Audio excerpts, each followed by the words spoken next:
Ai, vocês do Bola são demais. Estou me sentindo amado. Boa noite. Glória a Deus. Quando fala pra gente no Bola, a gente já se sente em casa já. Graças a Deus, Deus nos apresentou essa família do Bola de Neve. A gente tem ido em muitos lugares no Brasil no Bola, tem feito grandes amigos. Para quem não sabe, eu sou discípulo do apóstolo Judá Bertelli, não sei se vocês conhecem. Alguém conhece aqui Judá Bertelli? Tudo fala, passarinho fala. Quem conhece? Então, é meu pastor, meu pai espiritual, né? Eu sou muito grato a Deus pela vida dele, e através da vida dele que muitas coisas têm acontecido na minha vida. E ele tem ido, inclusive hoje ele está ministrando lá no Bola, ele está lá em Cabo Frio, ministrando num Famintos lá, né? Acabei de falar com ele, mandou um abraço para vocês aqui também, de Umuarama, e falou que em breve vai estar aqui com a gente também, em nome de Jesus, amém? E estou muito feliz de estar aqui com vocês. Essa noite foi preparada por Deus, né? Não tinha nenhuma perspectiva para estar aqui da terra, só tinha mesmo chamado o Rafa para a gente estar junto, para a gente poder tomar um café, se ver novamente, né? Mas preparou Deus para a gente estar aqui novamente, e é tão bom estar no meio de vocês, de amigos, né? O pastor Giovanni, que tem sido esse canal de Deus para trazer para Umuarama. Já é a segunda vez que eu venho aqui na cidade. Sou grato a Deus pela vida dele. Todas as vezes que eu venho aqui, ele tem me semeado para servir ao reino de Deus nessa cidade. Eu vim aqui da outra vez, preguei no pastor Fabiano, vou pregar lá amanhã de novo. Estou aqui ministrando, então Deus abençoe a tua vida por isso. Pelo que eu estou sabendo, ele até convidou você para pregar lá essa semana, né? Então, quando nós estivemos no lago a última vez, a gente orou por isso, para a unidade dos pastores aqui nessa cidade. Nós cremos nisso. Amém? Nós cremos, nós vamos ver isso, amém? Nessa cidade aqui, em nome de Jesus. E lá em Pouso Alegre, em Minas Gerais, no sul de Minas, onde eu plantei uma igreja com a minha esposa, e nós pastoreamos por 10 anos lá. Tivemos também um grande amigo também que se chama Rafael, do Bola, e tivemos ali 4 famintos. E uma característica do Bola é essa, da unidade, que eu admiro muito. E os 4 famintos que nós tivemos, ele fechou a igreja nos dias de culto, levou toda a equipe dele para nos servir nos dias de famintos, para servir no estacionamento, na recepção. Então o Bola é uma igreja diferenciada, que nós amamos de todo o coração e cremos naquilo que vocês carregamos, amém? Só fala do Bola e critica quem não conhece, porque quando conhece apaixona. Tem aqui o pastor Wagner, que é um queridão do nosso coração. A esposa dele está com a minha esposa nesse momento lá, com as mulheres, mais de 80 mulheres reunidas ali, sendo ministradas nesse momento. Ele veio lá de Mundo Novo para estar conosco. O Pedro lá de Naviraí, que é da igreja também do apóstolo Judá lá de Naviraí, que veio, e a esposa está lá também. E aqui o Samuel, meu filho, que amanhã completa 18 anos. O Samuel mais novo, que é a nossa filha mais velha, ela casou, né? A Sara, a primogênita, casou dia 2 de dezembro. Então, olhando para mim, você vê que eu não sou tão novo assim, né? Já tenho uma filha casada, um filho de 18. Aí você vai fazendo as contas. Quantos anos vocês acham que eu tenho, gente? Né? Isso aqui é o óleo, é o azeite. Tenho 45 anos, viu? Sou 3 de fevereiro de 79. 45 anos, com a graça de Deus. E Deus tem dado a graça da gente servir a Ele.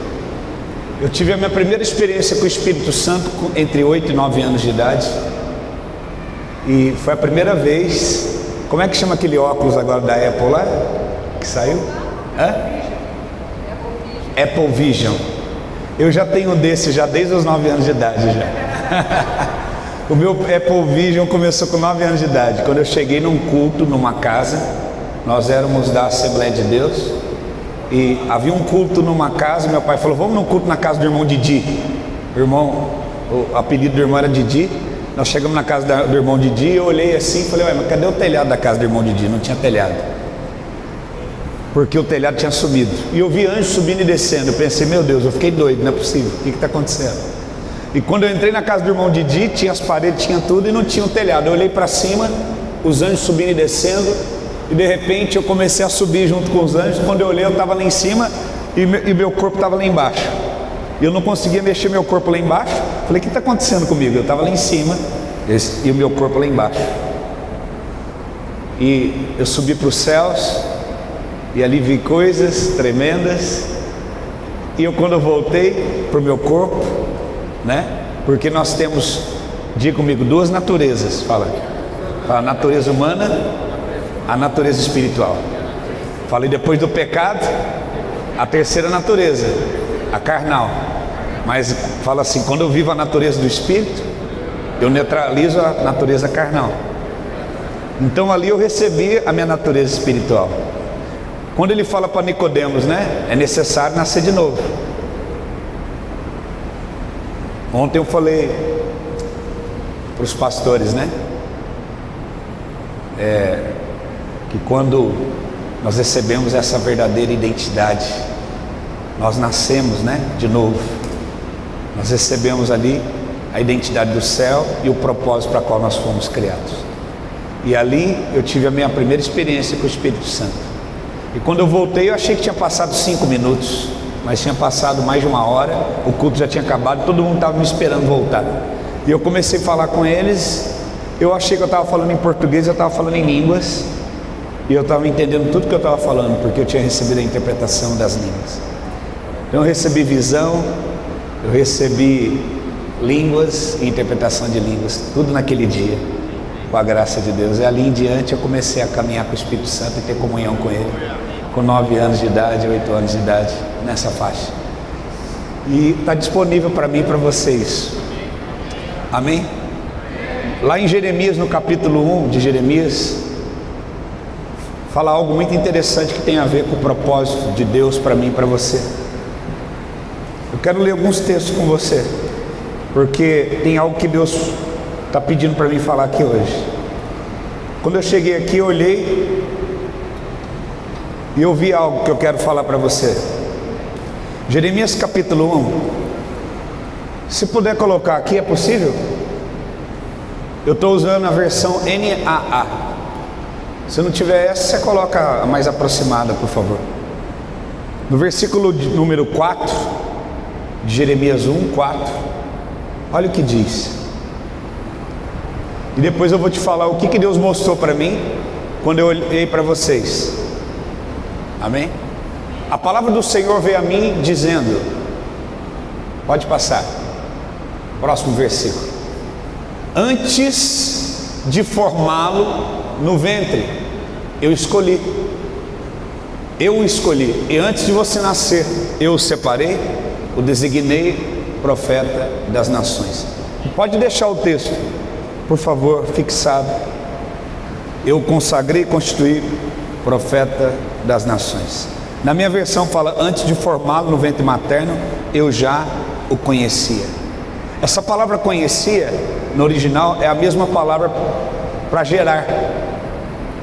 Gerar. Gestacionar.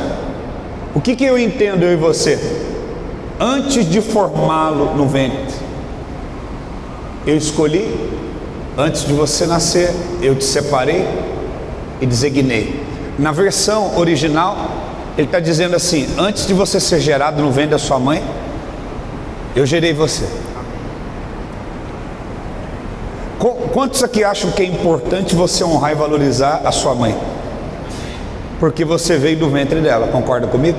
Ela te deu a vida, sim ou não? Teu pai colocou uma semente na sua mãe, essa semente que foi depositada na tua mãe gerou você. Você honra o teu pai e a tua mãe porque gerou você. Mas essa palavra, ela está dizendo algo tremendo para mim e para você. Que antes de você ser gerado no ventre de uma mulher, você foi gerado no ventre de um pai. Deus. Só que muitas vezes, entenda o que eu estou falando, nós devemos honrar nossos pais, devemos honrar toda a nossa história, a nossa natureza aqui na terra, humana, Mas eu disse, nós temos quantas naturezas? Mas essas três, quantas tem que permanecer? A humana e a espiritual. Na nossa natureza humana, um casal se uniu para que a gente fosse gerado. E na nossa natureza espiritual, nós somos gerados do ventre de Deus. E Deus é Pai. E Deus tem um ventre. E do ventre de Deus, eu e você fomos gerados. E o nosso propósito de vida foi designado a partir do ventre de... Isso significa que o ventre da tua mãe, a semente do teu pai, o teu contexto familiar não determina para que você foi criado. É só a sua forma. Olha o que está escrito: antes que eu te formasse. Forma. Mas a maioria de nós temos uma conotação muito maior no sentido do propósito e do que nós vamos viver e da nossa condição, da nossa capacitação, se temos ou não para o propósito, olhando para a nossa condição e natureza, quando deveríamos olhar para a nossa natureza, porque ela define o que vamos viver do propósito e o que precisamos de capacidade para viver o propósito. Quem está entendendo? Então, quando ele está conversando com Jeremias está falando: peraí, mas eu sou uma criança, olha a minha idade, olha a minha capacidade, olha a minha condição. Jeremias está apresentando para Deus a sua natureza humana, e Deus está apresentando para Jeremias a sua natureza. Quantos estão entendendo? Quando você nasce do teu pai e da tua mãe, a maioria de nós, dentro do contexto familiar, aprendemos tradições. Entenda o que eu estou te falando para você não entender errado. O princípio da palavra de Deus diz que a gente tem que honrar pai e mãe. É bíblico. Mas a maioria de nós, quando crescemos, nossos pais cuidam de nós, nos alimentam. Mas a grande maioria de nós, ainda mais dentro do nosso contexto que nós vivemos, a nossa cultura, nós fomos criados, envolvidos dentro de tradições, ensinados sobre muitas coisas. Nossos pais se esforçaram para nos alimentar, para nos dar sustento, para nos dar educação, mas pouquíssimos de nós tivemos pais que nos deram um destino espiritual e profético, porque você não pode dar aquilo que você não teve. Muitos dos nossos pais transferiram para nós uma tradição religiosa. Pode dar a você o sentido e o propósito da tua vida espiritual? Quantos estão entendendo? Então você precisa de uma família espiritual e de uma casa de paternidade. Quantos estão entendendo?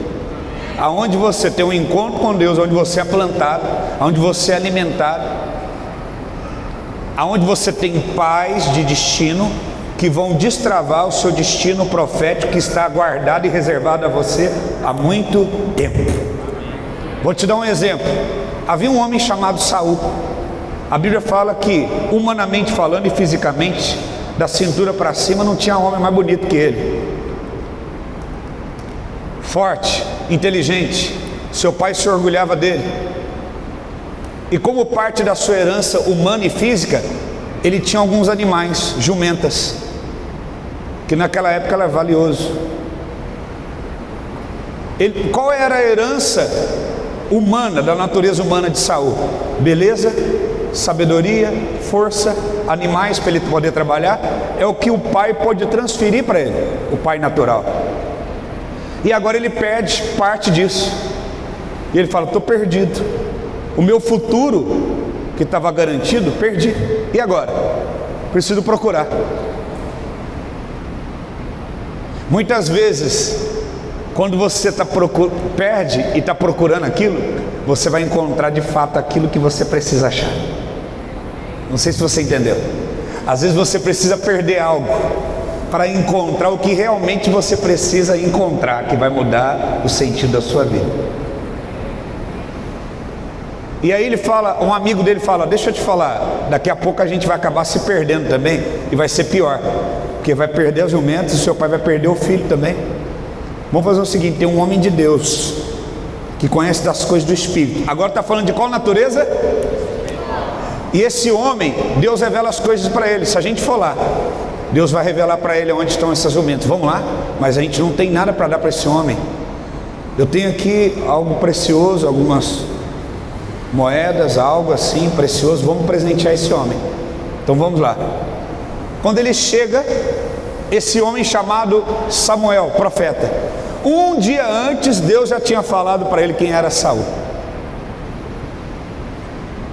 Ele já tinha mandado matar um animal preparado, uma mesa para ele comer.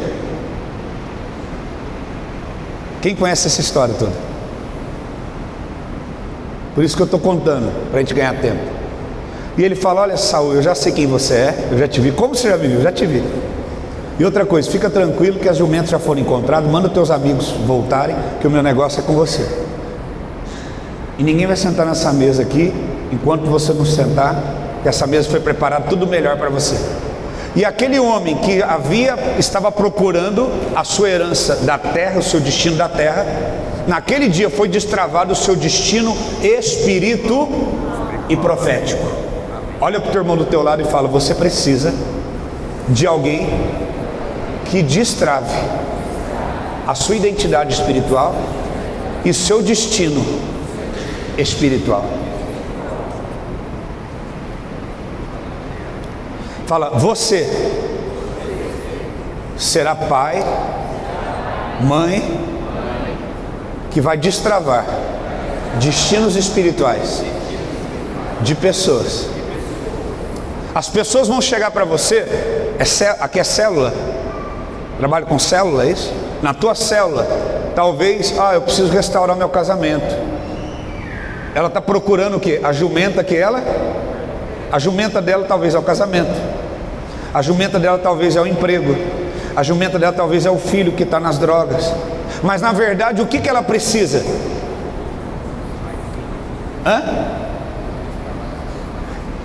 Amanhã ela vai ter outra necessidade, outra e outra. O que ela precisa? De Jesus. Ela precisa saber quem ela é. E ela precisa do quê? Que alguém destrave a sua identidade e o seu destino espiritual, profético. Quem vai fazer isso? Fala: somente os pais. Fala assim: eu preciso me tornar um pai. Você que é mulher, fala: eu preciso tornar uma mãe. Quem está entendendo? Mas para tornar pais e mães, nós antes temos que tornarmos. Levanta, fica de pé aqui quem no mundo natural, naturalmente, quem já tem filhos, quem é pai e mãe aqui? Assim como eu já sou pai. Os que ficaram assentados é porque ainda não tem filhos. Agora fica de pé aqui quem é filho. Todo mundo. Fala assim comigo: nem todos são pais, mas todos são filhos. Fala assim: todo mundo começa sendo filho. Fala: para se tornar bons pais, precisamos ser bons filhos. Por que você foi plantado nessa casa? Por que você está plantado aqui? Para ser filho e filhos espirituais desta casa. Pode sentar, obrigado. Quantos estão entendendo? Então Deus está falando com Jeremias: ei Jeremias, não fala que você é uma criança, você tem uma outra identidade. Essa identidade que você está falando é humana, mas tem uma outra identidade de dentro. Por quê? Como que você sabe? Porque eu gerei.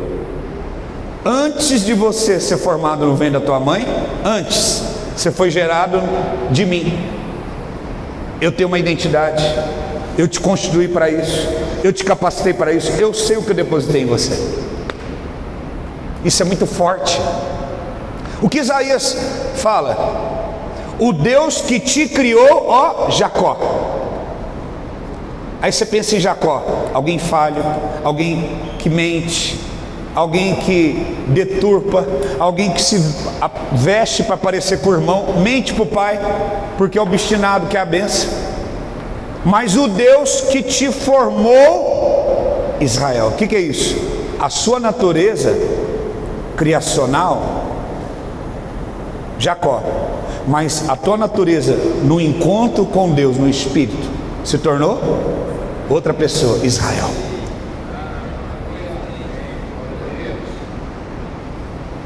Quem entendeu? Aí quando você recebe essa natureza, você agora de filho também se torna um, e agora você tem um útero espírito, tanto homem quanto mulher, e agora você também pode gerar outros filhos. Aí você fala: Deus, dá-me filhos, eu também vou libertar outros filhos.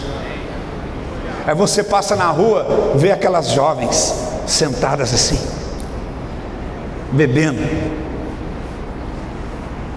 Aí você olha e fala assim: ela está vivendo a consequência da sua natureza humana, do que ela cresceu, mas ela não sabe que antes disso tudo, ela foi gerada do ventre de Deus. Alguém precisa ir lá e colocar ela dentro do útero espiritual e falar: vem cá, vem cá. Pegar aquele jovem e falar assim: vem cá, deixa eu colocar uma semente de você, deixa eu manifestar a verdadeira identidade de você, deixa eu destravar o teu destino espiritual.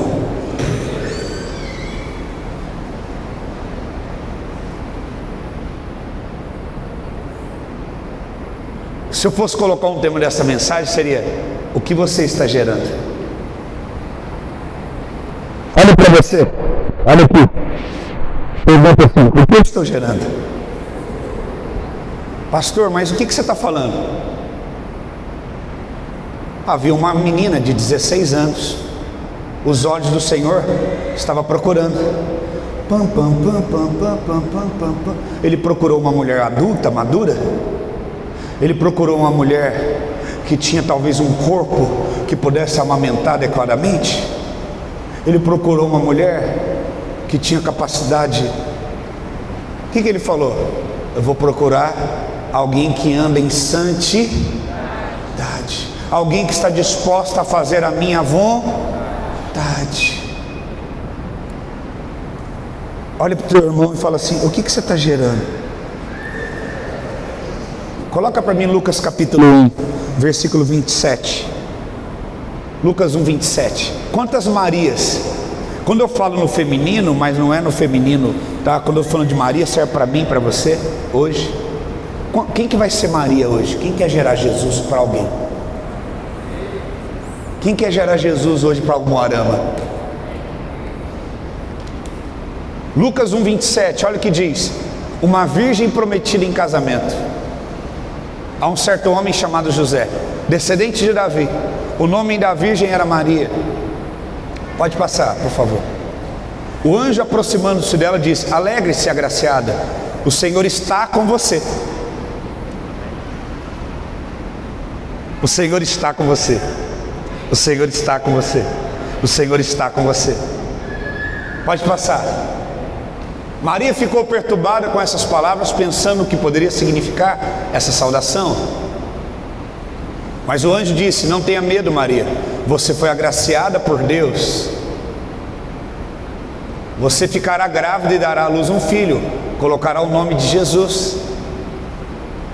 Ele será grande, será chamado Filho do Altíssimo. O Senhor Deus dará o trono do seu pai Davi, e ele reinará sempre sobre o povo de Jacó. O seu reino jamais terá fim. Perguntou Maria. Essa pergunta é muito importante. Maria está fazendo uma pergunta de novo. Dentro de qual natureza? Vamos ver. Como acontecerá isso? Eu sou virgem.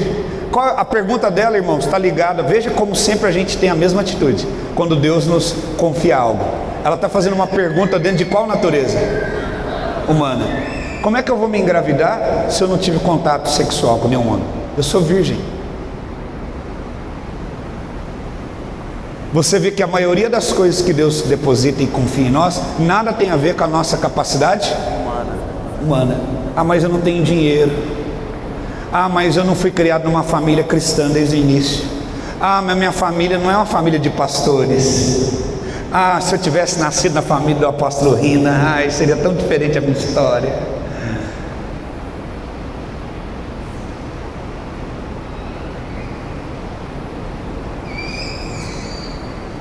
Eu sou virgem. 35. Próximo. O anjo respondeu: não, tem nada a ver com a tua natureza. O Espírito Santo, natureza, virá sobre você. E o poder, natureza, do Altíssimo, espiritual, te cobrirá com a sua sombra. Assim, aquele que há de nascer será chamado Santo Filho de Deus. Vamos lá, próximo versículo. Também Isabel, sua parente, terá um filho. Pode passar.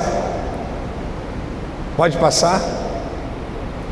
Respondeu Maria: sou serva do Senhor, que aconteça comigo conforme a sua. Como é que eu posso engravidar daquilo que Deus quer? Me esvazio da minha vontade e fala: Senhor, faz a tua vontade em mim, que o teu Espírito se cumpra em mim. Não tem nada a ver com a tua natureza humana, não tem nada a ver com a tua capacidade de fazer algo, e nem eu, mas de você entender daquilo que já foi gerado do útero de Deus. Uma das coisas que a gente tem mais dificuldade na terra: paternidade espiritual. Tudo que eu estou pregando aqui é sobre o quê? Paternidade. Os discípulos andaram com Jesus. Jesus ficou quanto tempo com a família dele? 30 anos. As famílias tinham empresas familiares. Os filhos, a maioria, trabalhavam com seus pais. Quando eles vão para Jesus, olha o que eles pedem: nos dá poder para expulsar demônio, me ensina a curar pessoas, me dá poder para ressuscitar pessoas, mostra-nos o Pai. Vamos ver se tem a ver com relacionamento com paternidade? Ensina-nos a orar, aumenta a nossa fé. As três coisas estão interligadas a relacionamento com o... Eles não pediram nada que os potencializasse, eles pediram coisas que os aproximasse mais ainda do seu relacionamento com Deus Pai. Mostra-nos o Pai, ensina-nos a orar, comunicar com o Pai, aumenta a nossa fé para que a gente possa agradar o Pai. Se o judeu que tem toda a tradição familiar, paterna, pai de Abraão, o Deus de Abraão, Isaac e Jacó, trabalhando numa cultura familiar, tendo um Deus familiar, Deus de Abraão, Isaac e Jacó, e eles ainda se sentem órfãos, o que dirá a gente? Que na época, antes de converter, a gente tinha, com todo respeito, uma padroeira, uma mãe. Por que isso foi introduzido para mim e para você? Porque o que gera identidade num filho é a paternidade. Quando um filho cai, esbarra o joelho no chão e rala, ele corre para quem? Para a mãe. Corre para o pai para você ver, que ele dá uma cuspida no teu joelho, dá um chute na tua bunda e manda você levantar. A mãe: coitadinho, oh menino. Não é assim? A mãe deixa o filho mole e o pai deixa o filho firme. É assim ou não é? O meu filho, às vezes a gente ia sair, quando ele era menorzinho, ele era meio assim, o Samuel, ele era assim, meio devagar. Caiu uma sujeirinha na roupa dele, ele ficava assim: caiu uma sujeirinha aqui, pai. Ele era meio enjoadinho e fresquinho, com 3, 4 anos. Falei: eu vou fazer esse menino virar homem. Aí ele ia com a roupa, ele põe umas roupas assim, a roupa dele meio esgolepada, meio atrapalhada. Aí ele põe umas roupas, depois uma roupa com furinho. Aí tinha uma camiseta que ele usava e sempre tinha um furinho naquela camisetinha dele. Eu falei: o dia que eu ver você com essa camiseta de novo furada, eu vou rasgar essa camiseta. Aí ele... Aí a Dani: deixa ele, Diego. Aí um dia a gente foi sair, tinha uns 4, 5 anos, eu já fiz tratamento de choque com ele. Ele pôs a camiseta, sandália de dedo, aquele short, ele todo mole, cabelão. Aí a camisa furadinha assim. Eu falei, vem cá, filhinho, deixa o papai ver. Eu já tinha visto a camiseta. Aí ele veio, já tinha falado umas 3 vezes para ele não fazer isso. Ele veio naquele, olha, deixa o papai ver. Aí ele veio, ai papai, eu cheguei. Na hora que eu vi, olha esse pelinho, perdeu assim, rasguei a camisa de baixo e em cima, assim, eu já não te falei, rapaz, para não pôr camisa furada. A um pau dele, cuspindo na cara dele. Nem homem, e rasguei a camisa de cima e embaixo. E fez, chora pra você ver que o seu tá na tua orelha. Eu falei, eu vou te dar uma chapada, você pra você virar homem. Ficou roxo, sem respirar. Você toma vergonha na sua cara, rapaz. Joga essas roupas fora, veste direito as suas roupas. 5 anos de idade. Tadinho dele. Olha lá o jeito que ele tá vestido agora. Olha o jeito que ele tá arrumado. Vê se ele tá desgolepado. Antes caiu uma sujeira nele. Sujou minha roupa. Ai, ai, ai, ai, ai. Não criei uma para ser fresco.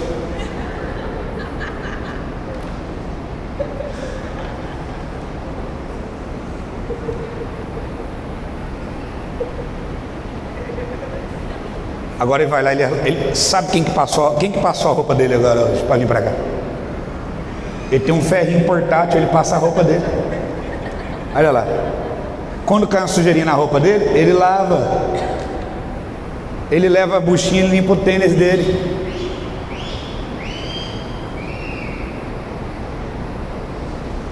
Ele está no escurinho ali, mas dá uma olhadinha. Vou contar um segredo para vocês. Ele vai uma vez por mês fazer limpeza de pele. Para não juntar cravo. Você pode ser macho, mas tem que ser cuidadoso.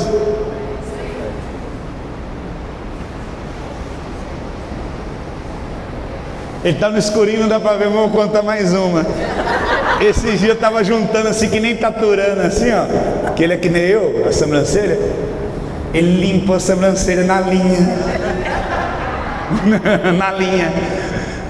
A mulher que corta meu cabelo lá fez na linha o meu. Aí eu falei, faz o dele na linha também. Aí ele ficou lá, ela fez na linha. Ele falou, nem doeu. Aí ela falou, nossa, tem homem que vem aqui e chora. Ele falou, nem doeu, pai. Ele falou, mas no desenho é minha sobrancelha minha, não, que eu sou macho, hein? É só para tirar o excesso. A sua está escondida por causa do óculos.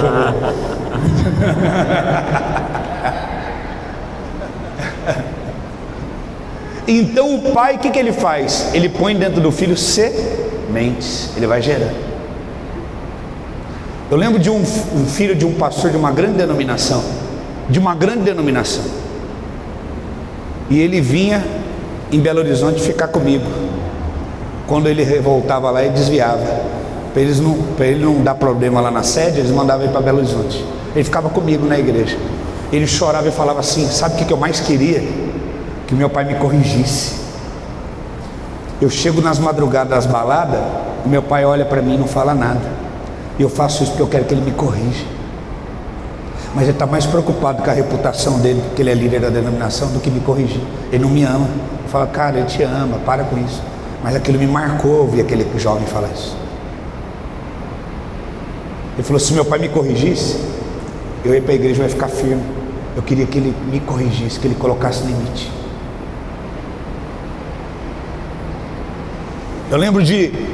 Aí eu lembrei de um pastor que falou algo que eu nunca mais esqueci. Eu era bem no início, que eu era um pastor mais jovem, um pastor meio psicólogo. Ele falou, lembra daquele filme do Leonardo DiCaprio, Prenda-me se for capaz, do Tom Hanks com o Leonardo DiCaprio, que ele falsifica os cheques, tudo. Quem lembra desse filme? E ele faz de conta que é piloto de avião e tudo, que ele quer a aprovação do pai dele. Aí o FBI está atrás dele, quer prender ele. Aí tem uma cena que ele está num restaurante com o pai dele. Ele fala, pai, eu realizei o teu sonho, eu estou viajando, eu estou pilotando. Aí o pai dele já sabe da farsa, que a polícia já foi atrás do pai dele. Aí o pai dele, rapaz, a polícia foi lá em casa, eles querem te prender. Eu sei que você está falsificando tudo, o que você está fazendo? Aí ele tentando impressionar o pai dele fala para ele, ó, eu sei que você está falsificando as coisas, eu sei, a polícia já foi atrás, eles vão te prender. Aí ele vê que o pai dele sabe a verdade, mas ele não fica tão chocado, ele só vira e fala para o pai dele, me pede para parar então. Se o senhor pedir para parar, eu paro. Aquela cena para mim é a mais forte. Porque o Tom Hanks não consegue prender ele de nenhum jeito, ele escapa, mas ele pede para o pai dele: coloca limite em mim. Tudo que ele está fazendo para ter a aprovação do pai, mas na hora que ele vê que ele está pego ali, que ele falhou, ele pede para o pai dele: coloca limite em mim, me para. Muitos de vocês se arrebentaram no passado com um monte de coisa, droga, porque não teve alguém para parar você. O limite, um pai. E hoje, vocês dentro da igreja, se vocês somente tiver uma mentalidade, não, é a igreja tal, deixa eu falar uma coisa com muito respeito, é um princípio que eu acredito. Aqui todo mundo é filho do papai do céu, nós somos irmãos. Mas numa casa onde só tem irmão e não tem paternidade, é república.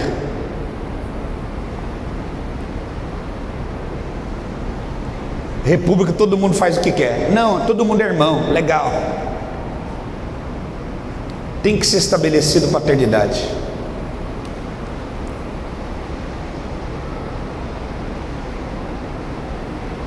Na república, todo mundo mora naquela casa, tem regras, mantenha tudo limpo, higienizado, divida o mesmo espaço, só que cada um entra no quarto, um tem vida sexual, o outro fuma maconha, cada um faz o que quer. Não tem alguém que chega e bate na mesa e fala que é desse jeito. Uma igreja é uma casa de paternidade, uma casa de paternidade dá destino. Eles são anjos da igreja, eles são os pais dessa casa, eles dão destino. Vocês como filhos, a forma como vocês agirem e aceitarem os princípios que foram colocados, vai dar autoridade para vocês serem pais. O que é a palavra autoridade? Autorização para. Eu não posso ter autorização para fazer algo se alguém maior não me autorizou. Por que esse aqui é um café de líderes? Porque alguém maior me autorizou e me enviou para que eu pudesse abrir uma célula. Me treinou, me preparou, me cuidou e me enviou. E está me supervisionando e me amparando. Só que pais, eles precisam ter autoridade para nos corrigir, para nos preservar. O maduro, ele aceita ser corrigido. E nós vemos uma geração de igreja que não pode ter correção. Se corrigir, não, a igreja é o reino, nós temos que viver o reino de Deus. O cara que começa a falar para mim de reino, com essa expressão, já vê que ele entende de reino coisa nenhuma. Não, porque aquela igreja não tem um reino de Deus.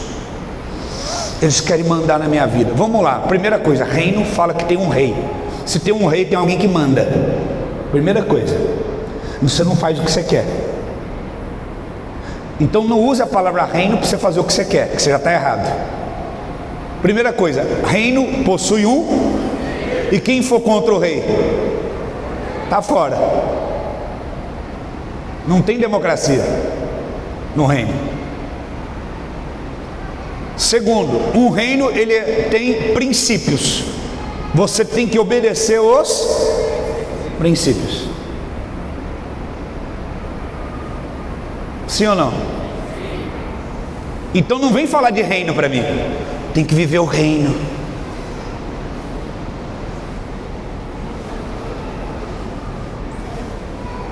Você sabe o que você está falando? Ou você está sendo um eco? Reino, rei, princípios, obediência.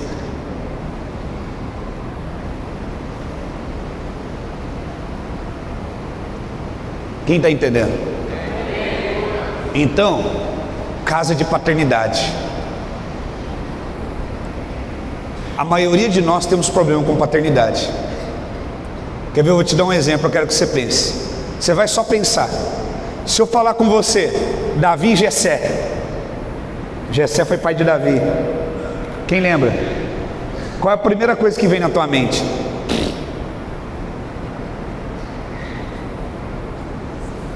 Quando eu falo Davi e Jessé, o seu pai, qual o primeiro acontecimento da Bíblia entre os dois que vem na tua mente?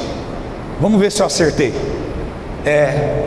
Jessé esqueceu Davi e não convidou ele no dia que Samuel foi lá comer na casa dele? Levanta a mão quem pensou. Todo mundo. E se eu te falar que você estava errado, assim como um dia também estava? E isso vai revelar que, na verdade, a Bíblia é um espelho, é o livro que você lê, e quando na verdade você lê, ele está lendo você. Não, mas cada um tem uma visão diferente da Bíblia. Não, a Bíblia revela você pela forma que você a vê. Revela o Espírito que atua em você. Vamos lá, deixa eu te fazer uma pergunta. Lá em Atos fala: achei Davi, meu servo, um homem segundo o meu coração. Tirei ele por detrás das ovelhas malhadas. Aonde Deus achou Davi? Cuidando das... Pergunto. Deus achou Davi cuidando das ovelhas. Quem mandou Davi cuidar das ovelhas? Quem? Então, vamos lá. Deus achou Davi no lugar aonde o Pai o enviou. Jessé.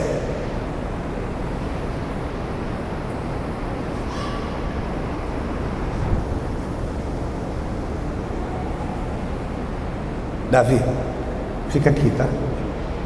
Senta aí. Você não vai poder ficar comigo, com os seus irmãos. Você não vai poder talvez estar o tempo todo lá em casa. Mas confia em mim. Você vai precisar ficar um tempo aqui no campo cuidando das ovelhas. E Davi não teve problema nenhum com seu pai. Tanto é que ele fez isso bem feito. Vou trabalhar, vou me dedicar, vou arriscar minha vida. E se vir lobo, eu luto, e leão. Se ele tivesse invocado com o pai dele, ia fazer que nem quem gosta do Chaves. Davi fez isso? Foi assim que ele fez? Rapaz, que missão que meu pai me deu.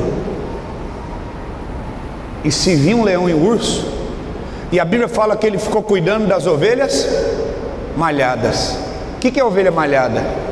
A lã naquela época produzia tecido. Eu estou usando uma camiseta branca. Se fosse de lã, era de uma ovelha de cor. Ele está usando preto. Se fosse de lã, seria de uma ovelha e malhada. Branca aí? Qual tem maior valor comercial? Cores sólidas. Sim ou não? Qual tem menor valor comercial? Misturada. Significa que ele estava tão dedicado no que ele estava fazendo, que ele cuidava até daquelas que tinha menor. Olha o coração dele. Isso chamou a atenção de Deus. Ele estava completamente aplicado naquilo que estava fazendo. Não tinha problema nenhum. Ele não se sentia diminuído. E por isso Deus o achou. Então, ponto para quem? Ponto para quem? O pai. Então fala assim. Fala, obrigado, Jessé. Fala, desculpa, Jessé. Você me perdoa? Agora Deus achou. Aí o profeta fala assim: na verdade, não tem nada a ver com Jessé, tem mais tratamento com Samuel aqui. Samuel, o homem escolhe pela aparência, mas eu vejo coração. Ele está lá no campo, ninguém vai sentar na mesa enquanto ele não vir. Aí ele foi honrado. Vem agora, Davi. Tá vendo, Davi? Eu falei para você ficar no campo lá e esperar que a tua hora chegar. Escuta o teu pai, o pai está on. Ei, pai, o senhor sabe o que faz. Aonde está escrito na Bíblia que Davi tinha algum problema com Jessé? Quem fala isso é a gente. Agora, Davi, tudo bem que você já foi ungido rei e tudo, mas me escuta de novo, me obedece. Tá bom, pai, o senhor sabe o que faz, eu confio em você. Pega essas comidas, essas coisas, leva lá para os teus irmãos, lá no campo, lá, vai lá, na batalha lá, para eles comer. Aí Davi chega lá, ele vê um determinado Golias lá fazendo graça, essas coisas e tal, e ele fala: rapaz, esse cara está mexendo com o meu Deus, eu não gosto disso não vou passar fogo nesse cara aí. E aí chega alguém em Saul, tem um jovem aí que falou que está disposto a enfrentar esse Golias aí. Aí Saul chega, manda chamar esse jovem. Jovem, você é da casa de quem? Da onde você é?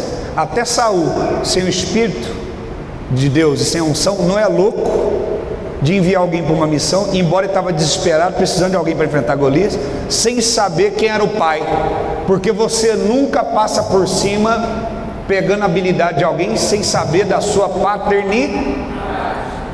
E tem gente que te convida para tocar nos lugares e não pergunta para o seu pastor se pode, você vai, né? Toma cuidado. Até Saul, endemoniado, seu espírito pergunta: tá, mas quem que é o pastor dele? Quem que é o pai? De que igreja que ele congrega? De qual célula? Quem que é o líder dele? Quem que consagrou ele? Quem que pastoreia ele? Quem que é o pai dele? Aí Davi fala: eu sou da casa do teu servo Jessé. Se Davi tivesse algum problema com o pai dele, sou lá da casa do Jessé lá. Meu pai, não, sou da casa do teu servo Jessé. O que ele quis dizer? Eu sou da casa de um homem que honra o Senhor. Nosso pai tem respeito pelo Senhor. Vou mandar esse menino, o pai dele educou bem esse menino, respeita eu como rei.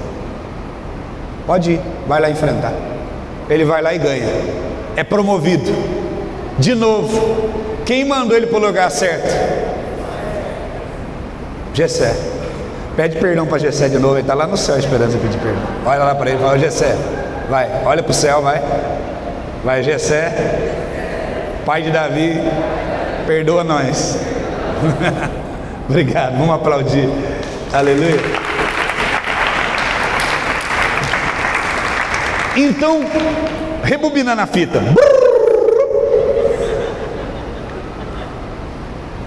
Gente, agora vamos fazer a prova de novo. Se eu falar de Jessé e Davi, o pai de Davi, qual é a primeira coisa que vem na mente de vocês? Que Jessé é muito legal, não é, gente? Vamos, ele está escutando lá no céu, vamos lá. O que vocês acham de Jessé, gente? Ele foi um bom pai para Davi, gente? Sim. Davi gostava dele? Sim. Ele ajudou Davi com propósito? Sim. Ele enviou ele para o destino dele? Sim. Então quem tinha problema com Jessé? Nós, vai. Quem tinha problema com Jessé? Nós. Porque nós temos problema com... Porque nós ainda temos dentro de nós o quê? Orfandade. Agora, como nós vamos libertar uma geração? Vamos fazer célula, vamos fazer isso, vamos treinar, vamos não sei o quê. Como que um órfão vai libertar outro? Você só leva as pessoas no lugar que você já foi. Quem está se identificando com a palavra? Eu estou pregando para mim, tá? E para você também. Quem está entendendo? Está fazendo algum sentido para você? Toda habilidade, todo conhecimento, toda aplicação, todo treinamento, tudo isso é muito importante. Mas se nós não libertarmos da nossa orfandade e entendermos a paternidade, nós não vamos conseguir libertar pessoas e destravar o destino profético delas e trazer a verdadeira identidade delas, que foi gerado do útero de um pai, um útero paterno. Quem está entendendo? Quem vai gerar Jesus para que alguém nasça de novo? Está pegando? Quando ele aqui conta esse projeto, olha, ele olha a visão que Deus dá para eles. Olha para a cidade, a maioria trabalhando como lojistas. Não, vamos abrir um leque, vamos abrir um prisma. Tem um potencial nessa cidade, na área de informação. Vamos criar novos profissionais, dar novas profissões. Ele traz um leque, forma pessoas, ele está trazendo novas oportunidades, trazendo novos destinos. O que é isso? Paternidade. Novas formas de ganho, novas formas de trazer recursos para a cidade, novas formas de você trabalhar o teu potencial. É isso. O que o Bola faz? Aí pega lá uma academia, coloca dentro da igreja, e o povo desce o pau nos vocês não estão nem aí, vão para cima, são guerreiros, e vai lá e faz o judô, e faz o negócio e tal, e vai e tal, e vai na escola de samba e tal, e vocês estão lá e o povo, que vergonha, a igreja mesmo agora indo para a escola de samba, e está lá fazendo o quê? gerando vida, a identidade. Cada um dentro da sua, querendo trazer do império das trevas para o reino do Filho do seu amor. O que é tirar pessoas do império das trevas para o reino do Filho do seu amor? É uma gestação, é um parto. Diga assim: somos parteiros de Deus. Fala: somos ventres de Deus. Olha para o teu irmão e fala assim: o que você está gerando? Fala: você é muito mais do que um pregador. Fala: você é muito mais do que um líder. Fala assim: você tem um ventre espiritual.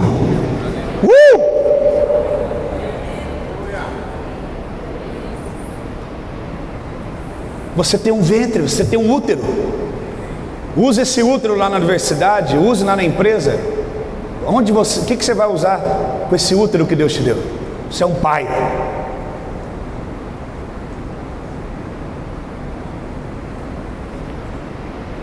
Quantos estão comigo? Sabe por que eu estou dando essa palavra? Porque quando eu entrei aqui, eu olhei para vocês, eu não sabia até na hora que eu cheguei aqui que eu ia pregar, não. Falei: Deus, o que eu vou pregar? Ele não falou nada. Aí de tardezinho eu falei: e o que eu vou pregar? Ele não falou nada. Eu falei: Senhor, e aí, como é que vai ser? Você não vai falar nada não, Senhor? Ele falou: dá uma descansada. Eu falei: tá bom, descansei. Eu falei: e aí, Senhor? Nada? Nada. Cheguei aí: nada, tá bom, vamos nada. Aí cheguei aqui, tomei um chazinho e nada. E vamos. E chega aqui, na hora que eu olhei, aí eu vi todos vocês, sabe? Aí eu cheguei aqui e olhei para vocês, sabe como é que vocês estavam? Vocês tudo barrigudinho, grávido. Eu falei: o que foi? Ele falou: fala sobre útero espiritual, gestação, paternidade.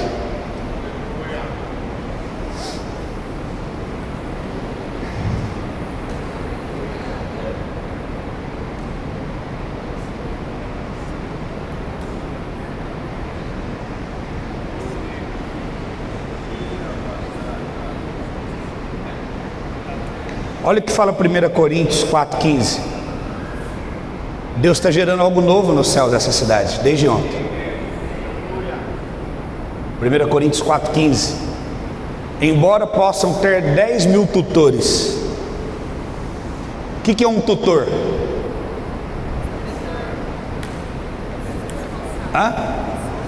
Uma pessoa responsável. Teu pai morreu, ou teu pai não está aqui, você é responsável. Um tutor, ele pode cuidar de você, mas ele pode te dar destino. Você quer ser uma igreja que vai ser tutor das pessoas, tutor da cidade, ou você quer ser uma igreja que vai gerar vida nas pessoas? Pai. Aí eu tenho vergonha de falar de paternidade. Vão bater em mim. Vocês já estão indo para o carnaval mesmo, já fala já de paternidade mesmo, mais uma. Deixa eles falar mais de vocês. É mais uma para eles falar de vocês. Quem está preocupado com a sua reputação, quem está comprometido com a reputação, não vai estar comprometido com mais nada.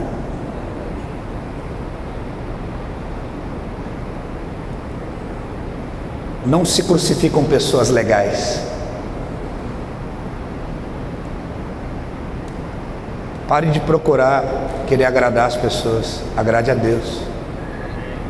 Não preocupe com o que as pessoas estão dizendo, senão você não vai ouvir a Deus. Embora tenha 10 mil tutores, vocês não têm muitos pais. Pois em Cristo Jesus eu mesmo gerei eu mesmo os gerei por meio do Evangelho. O que Paulo está falando? Paulo.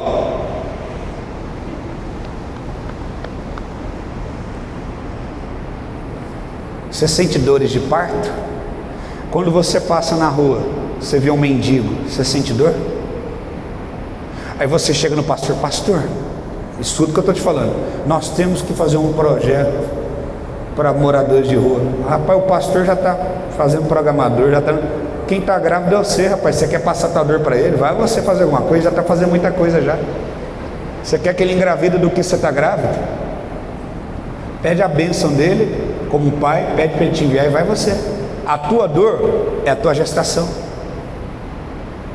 Deus quer dividir a dor dele com você. Qual é a tua dor? Úteros vazios? Você não tem dor nenhuma? Eu preguei sobre gestação e dor de parto esse dia no lugar. Foi tão forte, diante de Deus que eu estou falando, tá? Coisa séria, que um pastor, ele saiu correndo do culto, ele teve que ir para a cadeira, dor de barriga, ele soltou o intestino dele, literalmente no corpo ele sentiu dores de parto, que ele teve que ir para o banheiro, evacuar. Ele ficou 3 dias com dor. Uma jovem ficou assim, ó, de 15 anos, o pai dela, o que foi? Estou com dor, ficou 3 dias com dor, o Espírito pegou ela. Eu já senti intercessões que eu sentia dores. Qual foi a última vez que você sentiu dores de intercessão por essa cidade? Não é você ser um profissional da fé, funcionar, você ter dor, você gerar algo. Paulo está falando, ó, não é ser tutor, não é funcionar.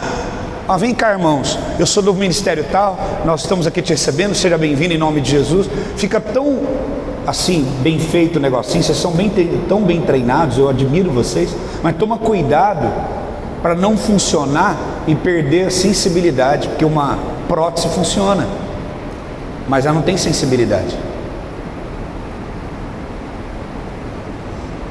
Paulo está falando, ó, tutores tem muitos, mas pais que geram. Eu gerei vocês, tive dor.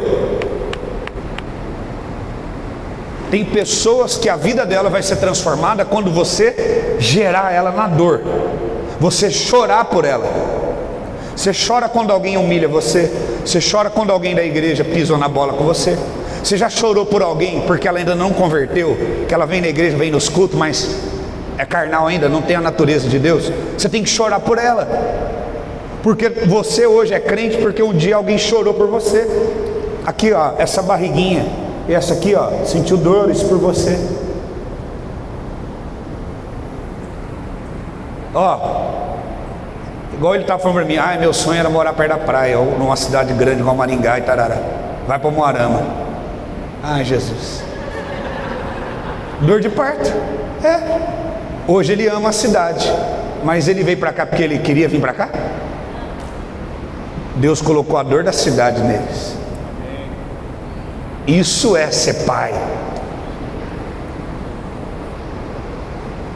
Como que alguém que não é daqui tem dor pela cidade? E você que é daqui? Um arama.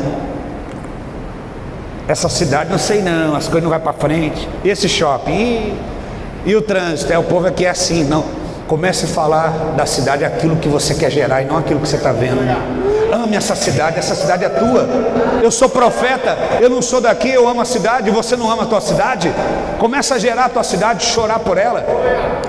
Compra um mapa da tua cidade, compra uma bandeira da tua cidade, coloca no teu quarto, ajoelha em cima, gera, olha, chora, molha com lágrimas, chora pela tua cidade.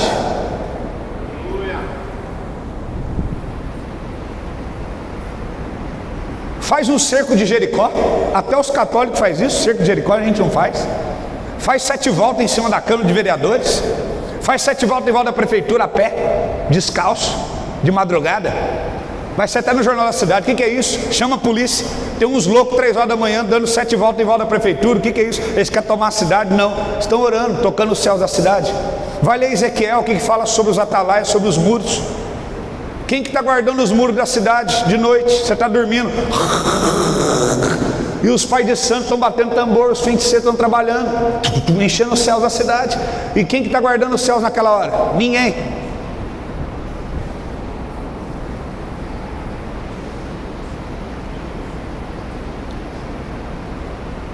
A primeira responsabilidade de uma igreja, antes de ganhar almas, porque você vai ganhar almas, tá, e o que você vai fazer com elas?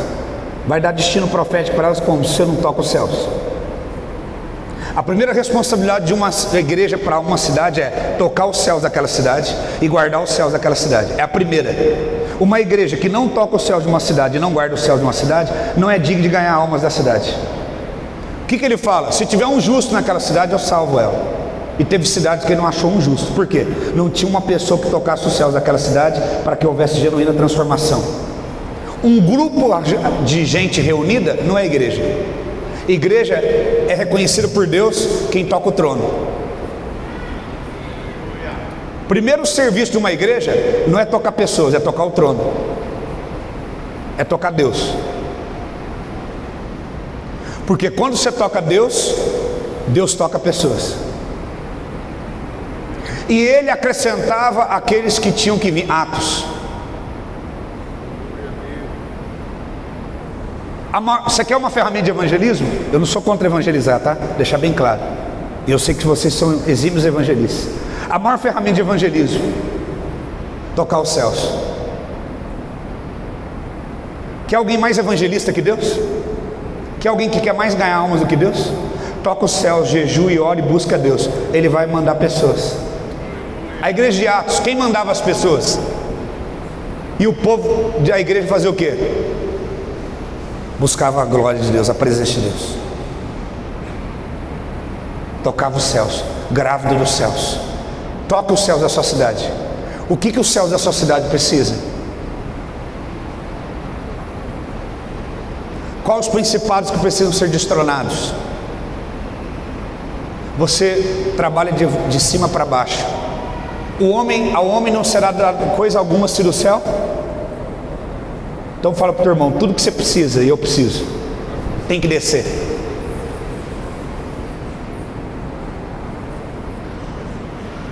Havia um profeta chamado Elias. Coloca aí 1 Reis 18 para mim, 41. Eu vou te ensinar uma coisa.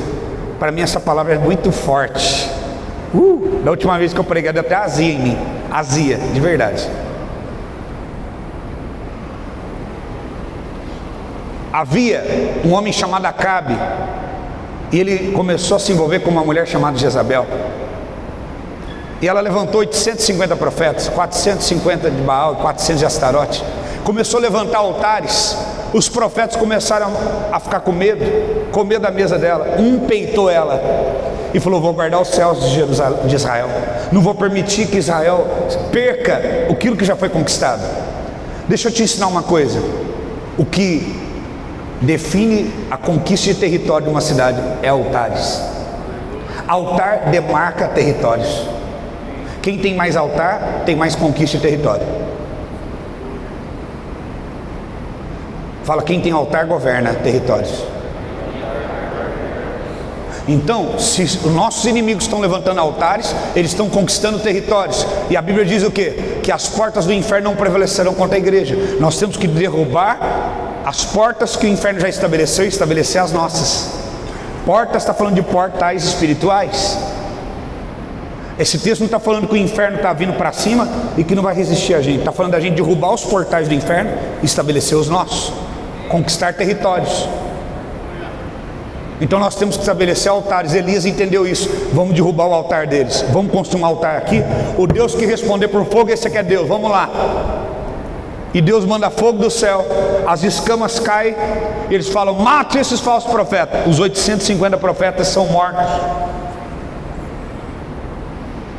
E ele fala: Acabe, agora o rei para de receber a ordem de Jezabel e começa a confiar num profeta autêntico. Um homem sozinho contra 850 e mais uma Jezabel. Volta para tua casa, pega a carruagem e vai, porque vai vir abundante chuva. Há quanto tempo não chovia? Há mais de 3 anos. Sabe o que a Bíblia diz? Elias era um homem semelhante a eu e você, as mesmas fraquezas humanas, mas ele orou para não chover, não choveu. Depois orou para chover, choveu. A tua cidade está na tua mão, como um pai. Aquilo que você gerar no céu da sua cidade vai acontecer. Se você falar: vai ser próspera, vai ser abençoada, vai acontecer. Vai fechar os céus para todo mundo se arrepender, vai acontecer. Vai vir a polícia aqui, vai ter investigação, vai acabar com a criminalidade, vai acabar com a corrupção, vai prender vereador, vai acontecer. Porque você é a atalaia da tua cidade. E aí, como que Elias consegue transicionar de 3 anos sem chuva para chuva? Ele começa a ficar grávido da chuva, pastor. Eu já ouço som de chuva. E o que ele faz? Deixa eu ver, vai passando. Próximo versículo. Acabe foi comer, Elias subiu para o monte, dobrou até o chão e colocou o rosto entre os joelhos. Olha aqui para mim. Ele dobrou-se até o chão. Ele sobe no monte. Está escrito isso, fica no lugar alto. Olha para mim. Ele dobra e inclina o seu rosto até o chão. E enfia a cabeça entre os seus joelhos. Essa posição. Agora, se eu fico nessa Posição e deito de lado. Que posição eu estou? Bem alto. Fetal. A posição de alguém que está gerando. É coincidência? Sim ou não? Ele está lá. E ele fala para o discípulo dele: olha em direção ao mar, porque para formar uma nuvem você precisa do quê? Calor e água, para sair do estado líquido e virar o estado gasoso. E ele fica naquela posição. Olha lá na direção do mar. Vai passando o texto. 43. Olha em direção. Olhou, não havia nada. Ele disse: 7 vezes mandou, vai e volte. E Elias, 7 vezes. O que Elias está fazendo? Gerando a você. Vou falar igual eu falei na outra igreja, tá? Não estou desrespeitando você. Oferecendo um culto de glúteo. Sentadinho. Deus abençoe essa cidade em nome de Jesus. Amém. Vamos embora. O glúteo já está desse tamanho, então está sentado. Você está gerando o quê? Qual mudança? Cadê a intercessão? Cadê o clamor? Cadê a transformação que você está gerando para as pessoas? Pastor, mas eu já fiz tudo, eu já evangelizei, eu fui atrás daquela pessoa que não está vindo mais na igreja, eu já liguei para ela, eu já mandei recado. Você já colocou a tua cabeça no vão do joelho e ficou chorando? Deus, vai lá na casa dela. Deus, o Espírito Santo, o Senhor convence do pecado, da justiça, da juízo. Eu não abro mão daquela vida, salva ela, transforma ela. Você já fez isso? Se a tua mãe desistisse de você no primeiro mês, foi 1 mês, 2 meses, 3 meses, 4 meses, 5 meses, 6 meses, 7 meses, 8 meses, 9 meses, você nasceu. Quanto tempo é necessário para você gerar a transformação de uma vida? Até que você desista. Quanto tempo é necessário você gerar a transformação dessa cidade? Avivamento?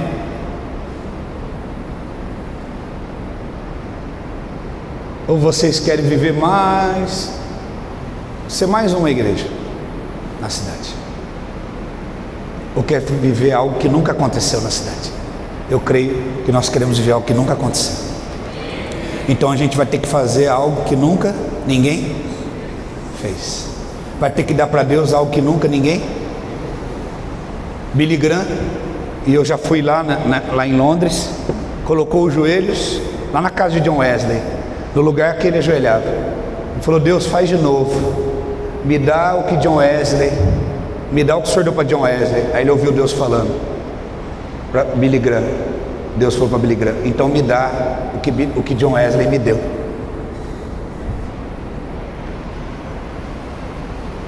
Deus só está procurando alguém.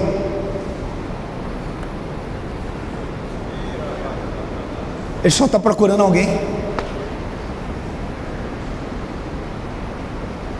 A gente só tem que abrir mão da nossa vontade para estar grávida da vontade dele. Giovanni. Elias ficou assim, ó. Vai de novo. O cara formou uma nuvem, irmão. Ele formou uma nuvem engravidando dela, profeticamente.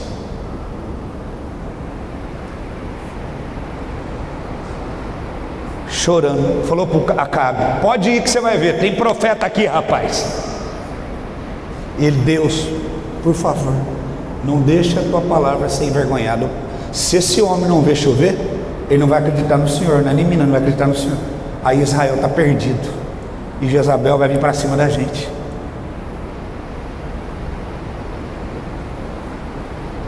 E ele, chorou, gerou. Veio a chuva. Deus mudou a sentença e a história de Israel, porque um profeta engravidou uma nuvem.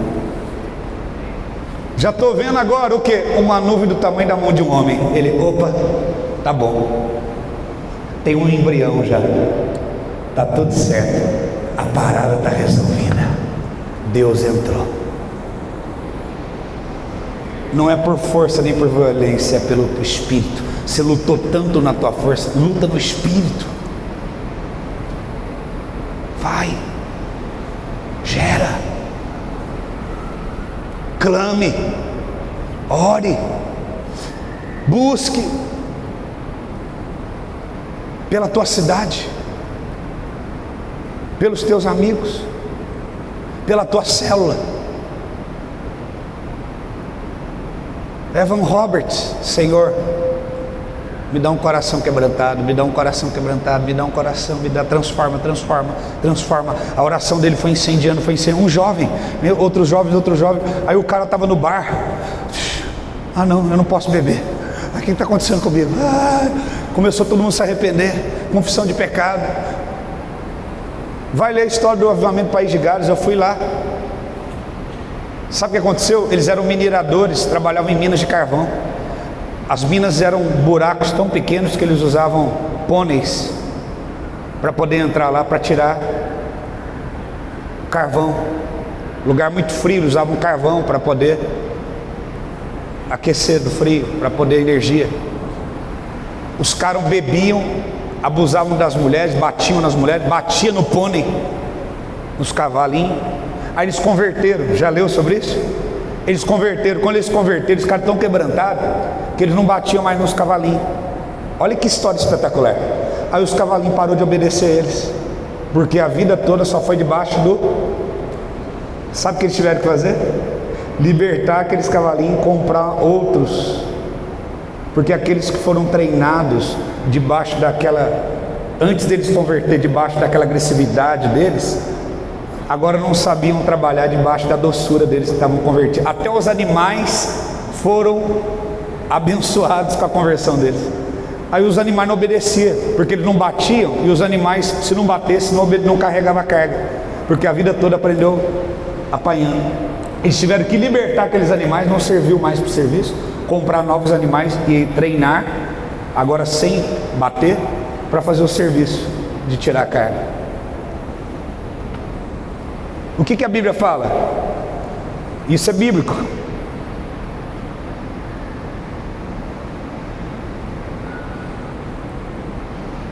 Romanos 8, 22 diz: pois sabemos que a criação geme. A criação geme em conjunto como sofredores de parto até agora. Agora nós, não somente isso, mas nós mesmos que temos os primeiros frutos do Espírito, gememos interiormente, esperando ansiosamente a adoção como filhos e a redenção do nosso corpo. Coloca o 22, por favor. A natureza criada geme com dores de... Ela geme pelos evangélicos, ela geme pelos filhos, ela aguarda a manifestação dos... A natureza, a terra aguarda com dores de parto por aqueles que vão ser gerados pelo Espírito, não aqueles que vão virar evangélicos, que vão mudar de religião, mas aqueles que vão receber a sua identidade no Espírito. Verso 23. E não só por isso, mas nós mesmos que temos os primeiros frutos do Espírito, gememos interiormente, esperando ansiosamente a nossa adoção como filhos e a redenção do nosso corpo.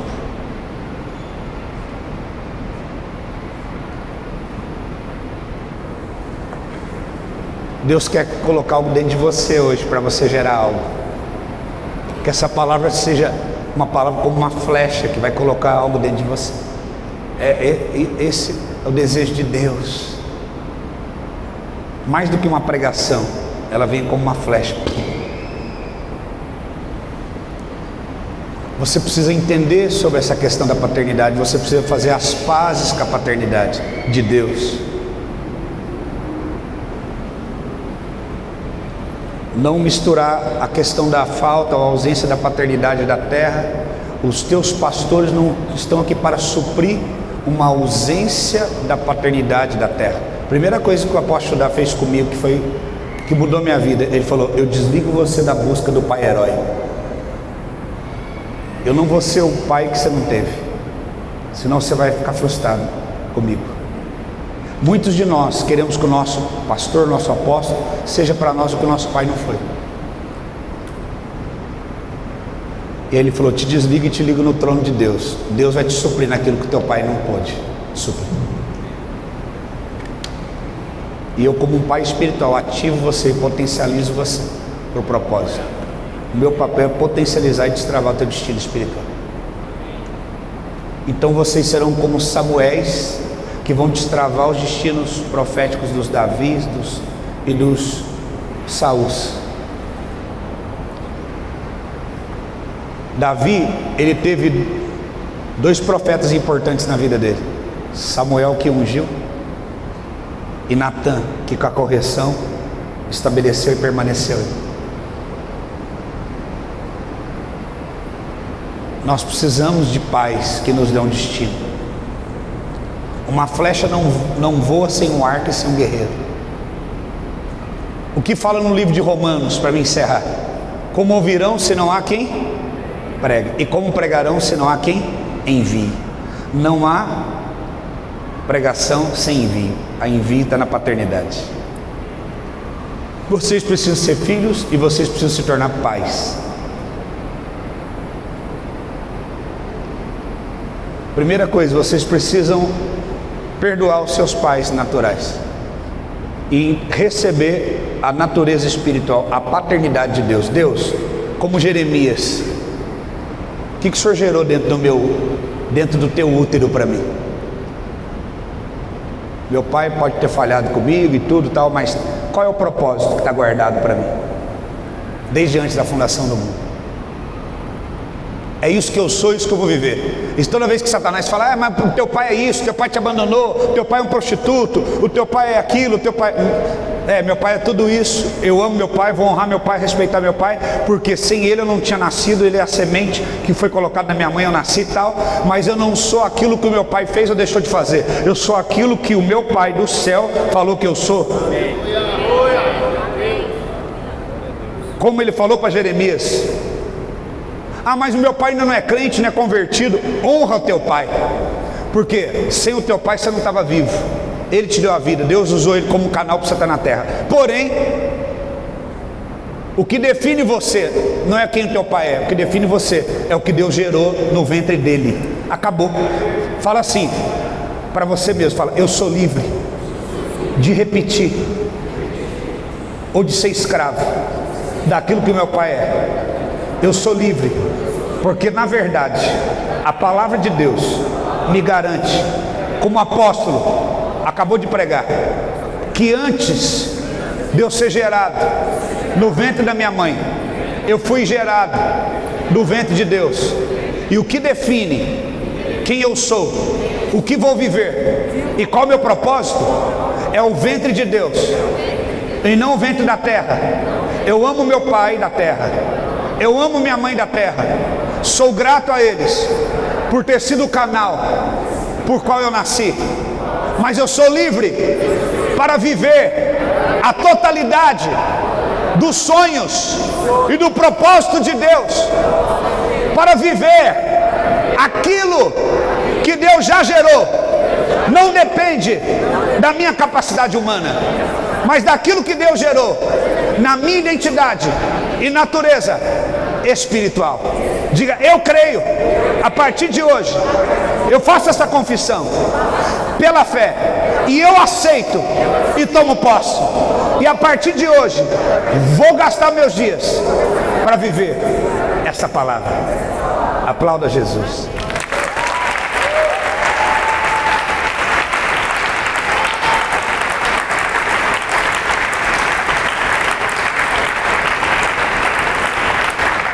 Então nada do que você viveu dentro do teu contexto familiar, de bom ou de ruim, pode afetar aquilo que Deus já gerou no ventre dele, porque o ventre dele é eterno, é espiritual.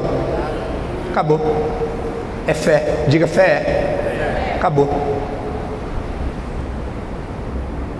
As pessoas olham para mim, elas falam: teu pai é pastor? Não, hoje eu sou pastor do meu pai.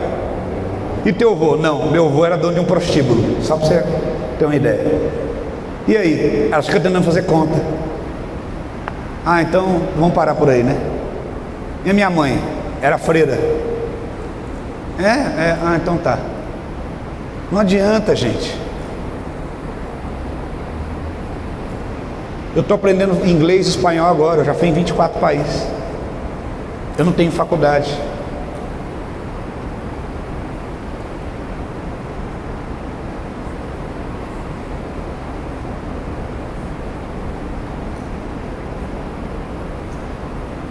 Ah, mas eu sou novo. Só vou ensinar mais uma para você. Coloca Salmo 119 aí para mim, versículo 97. Porque eu falava isso direto para Deus, mas eu sou muito novo. Aí um dia Deus falou comigo. Aí veio um monte de pastor para me pastorear. Aí um dia o Espírito Santo falou para mim: quem vai pastorear eles é a tua humanidade ou a tua espiritualidade? É a unção que está na tua vida ou a tua humanidade? Porque se for a tua humanidade, você está lascado. É o que depositei em você ou a tua humanidade? É o que o Senhor depositou em mim. Então para com isso.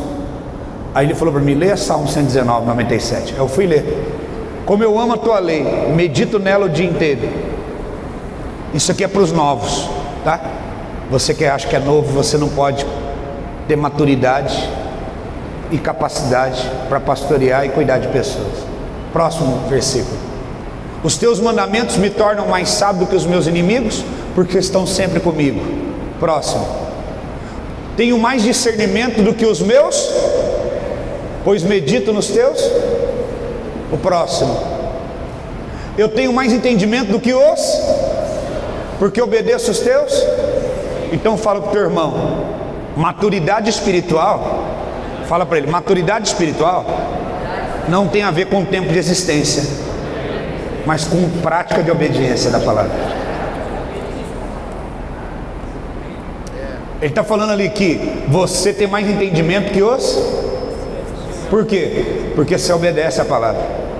Não é o quanto de tempo que você existe na terra, mas o quanto da palavra você aplica e vive, que te torna sábio.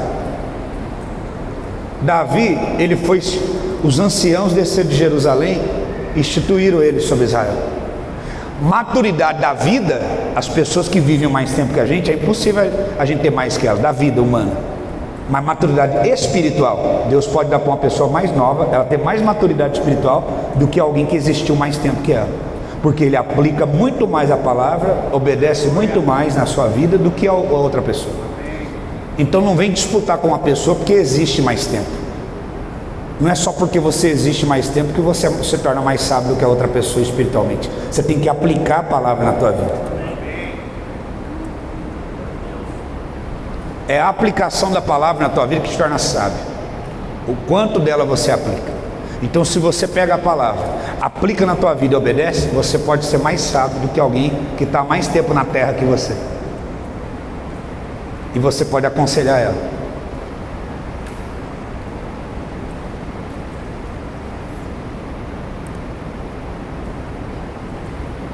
Amém? Eu quero orar com vocês. Vamos lá? Fica de pé. O louvor pode vir. Quero impor as minhas mãos, ativar vocês.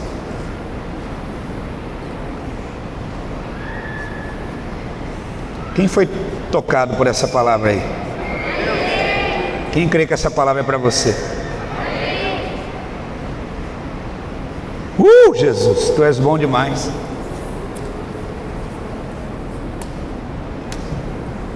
Essa igreja nunca mais vai ser a mesma a partir de hoje. Obrigado, Giovanni.